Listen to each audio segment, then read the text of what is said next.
meal history is served. She is a historian, a professor, a writer, and an educator. She's an expert on food and foodways and the African diaspora and has written 12 books on the topic. Her most recent is called My Soul Looks Back, and it detours from foodways and recounts her life in the early 70s when she debated, celebrated, and danced her way from the jazz clubs of Manhattan's West Side to the restaurants of the Village, living out her youth alongside the great minds of the day. One star Kansan, Maya Angelou, we're glad to see her in the mix, James Baldwin, and Toni Morrison. Dr. Harris is also very impressively the recipient of the 2020 James Beard Lifetime Achievement Award. We also, I think we should note, she's in a different time zone. It's much later for her and she hadn't had dinner. So we're especially grateful for her sticking it out with us tonight. Dr. Harris, we can't wait to hear from you. Well, thank you. Thank you so much. So first of all, I may not have dinner, but I've got a cocktail. So I have a glass of wine with me. And I have actually, because I am professorial and given to speaking long and not short, written my speech out. So I'm going to read to you a little bit and hopefully this will answer a few questions. I've been asked to say a few words over the meal or communal meal this evening about African American foods of and in the Mississippi Delta. So because I think it's important, let's begin by first defining what exactly the Mississippi Delta is. And it's not only a geographic area, but also a state of mind. According to William Bill Ferris, anthropologist, photographer, musical scholar, personal friend, and lover of and griot, the word griot comes from the Malinke term from Mali, gewel, which means a praise singer or historian for most things Southern.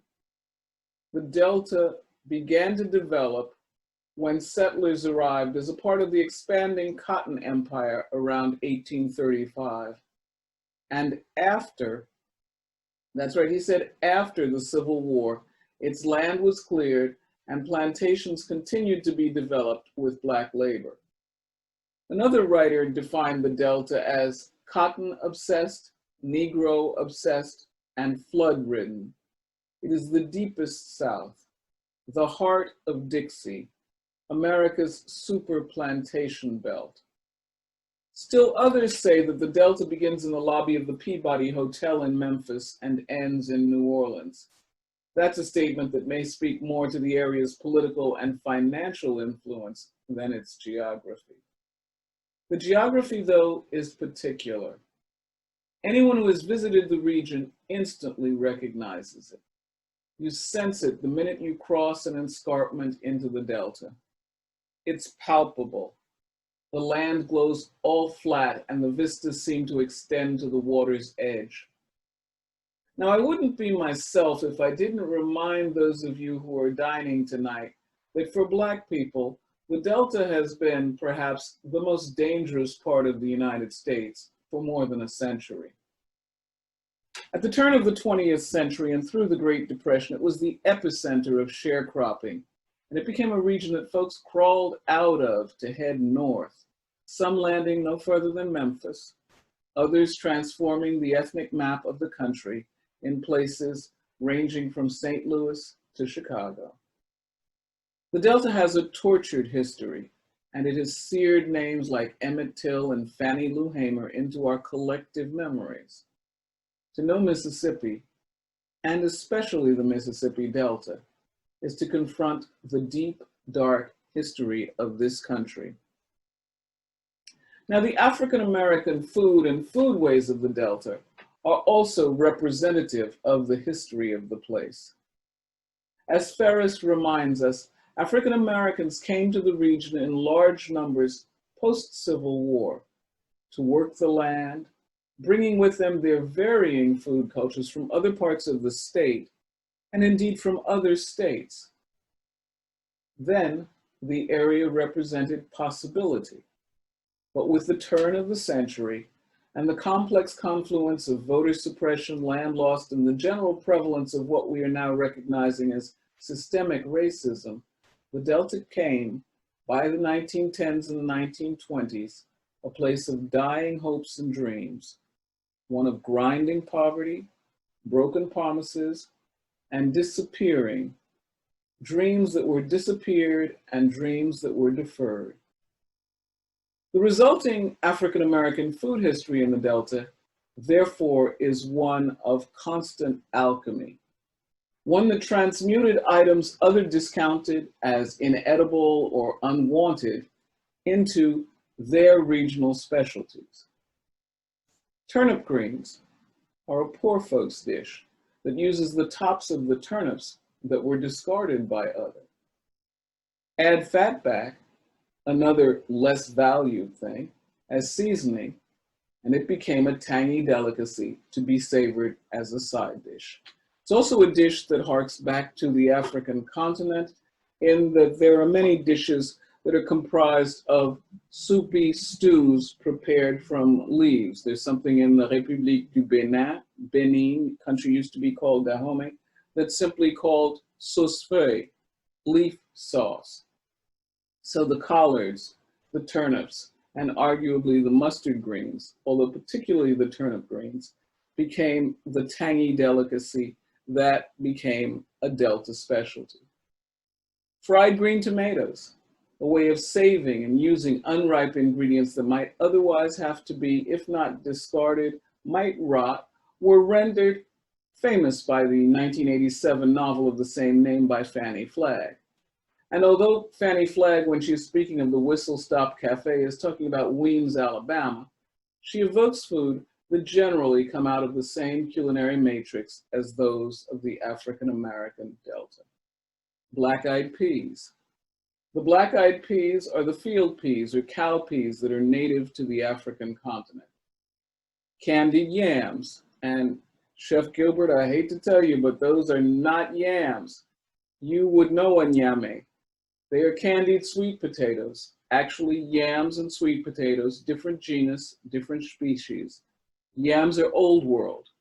There are yams in Africa. If you haven't seen what is called nyame in Spanish markets, or perhaps a yam in China or in Asia, you've never even really seen a true yam. Sweet potatoes, New World. If you've seen the boniatos, if you've seen those things, sweet potatoes, but they're different genus, different species. She talks about lima beans and butter beans and smothered pork chops and fried chicken and more. Fried green tomatoes, sure, but fried pickles are another dish. The crisped pickles offer crunch and tang, but are a relatively modern invention. They are, though, one that plays off the region's unhealthy love of and genius with dropping something into a vat of oil and letting it rip. Following along in that same equation, oil plus vegetable equal bad health, but really good tasty food. There's also fried okra, where the mucilaginous pod is cornmeal coated and prepared according to the region's preferred cooking method. And there's a note. For many, it is the only way that they will consume the slippery vegetable that also originates on the African continent. And I was delighted to know that that okra was a tie for, I think it was second or third place, because I've got okra on my stationery. It is that emblematic of the African continent. And of course, there's catfish. People who don't know the history of the popular fish might ask why it should be considered poor folks' food. The answer is simple. Catfish are bottom feeders, and they were around in the creeks and the little muddy inlets. And when caught in the wild, they are noted for their muddy, dark taste. Here's a fun fact for you. Arkansas, in 1963, was the first state to farm-raise catfish. And following that, farm-raised catfish is today the largest aquaculture in the United States. And the Mississippi Delta now raises the lion's share of the country's farmed catfish. What then is the connection to African Americans, you might ask? Well, as bottom feeders and scavengers, traditionally caught catfish were deemed undesirable by genteel folks, in the same way that chicken wings and even dark meat chicken was scorned. How many folks will tell you it's not a really appropriate chicken salad unless it's only white meat chicken? Now, the Delta is also known for its barbecue. And here I will demur with a quote that takes us to the past. In the plantation south, of which the Mississippi Delta was the last epicenter, when there were guests or festivities at the big house, there might be barbecues. The cooks for these events were Black men. The quote, by the way, is from my book, High on the Hog, and the emphasis is mine. They were Black men who used their talents to create an iconic Afro-Southern dish that exists until this day. Barbecuing was and is a complex process replicated today by pit masters, Black and white, throughout the South. But the testimony of one formerly enslaved man tells us a little bit more about it, and I quote, "Night before those barbecues, I used to stay up all night cooking and basting the meats with barbecue sauce. It was made of vinegar, black and red pepper, salt, butter, a little sage, coriander, basil, onion, and garlic. Some folks dropped a little sugar in it. On a long pronged stick, I'd wrap a soft rag or cotton for a swab, and all night long I swabbed the meat until it dripped into the fire. The drippings changed the smoke into seasoned fumes, and that smoked the meat. We turned the meat over and swab it that way all night long until it oozed seasoning and baked all the way through." I don't know about y'all, but that's making me hungry, but you have actually had some ribs, so you may be less hungry than I am at this point. Now, there's not enough time tonight to discuss barbecue because I'm not a barbecue scholar, other than knowing as a former English teacher that barbecue is one of the few words in the language that is both noun, verb, and adjective. You can eat barbecue, you can barbecue something, and you can have a barbecued something. So for barbecue, I actually want to refer you to the work or the oncoming and forthcoming work of two African-American food scholars, Adrian Miller and Howard Conyers, each of whom is working on a book on the African-American art of barbecue. There are other dishes from the Delta that could be discussed: pickled pig's feet and lips, chitlins, neck bones, and of course rice, which could be a 1-hour talk by itself. And then there's more.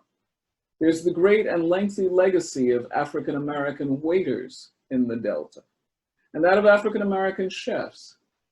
We could dissert on the dessert culture or the condiment culture, think chow chow, and go on to talk about some of the iconic restaurants like Doe's Eat Place. But when you mention Doe's Eat Place, always remember that it began as an African-American restaurant and then became a white establishment. All of those things that will have to wait for another time, because the Delta is indeed a complex place and one that cannot be unwrapped in a brief discussion like this. It is, as you have heard, a place of complex food culture and one where the past confronts the present daily.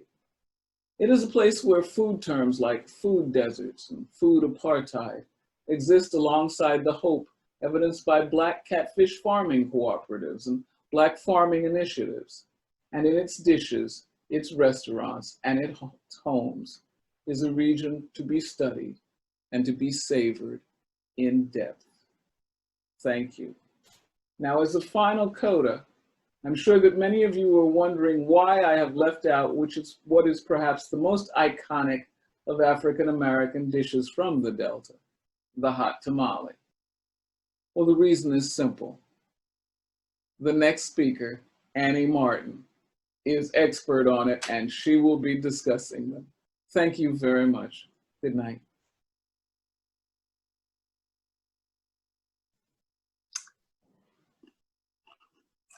Thank you so much, Dr. Harris. Greta and I are back. We were trying to get on screen there. That was fantastic. Thank you so much for sharing.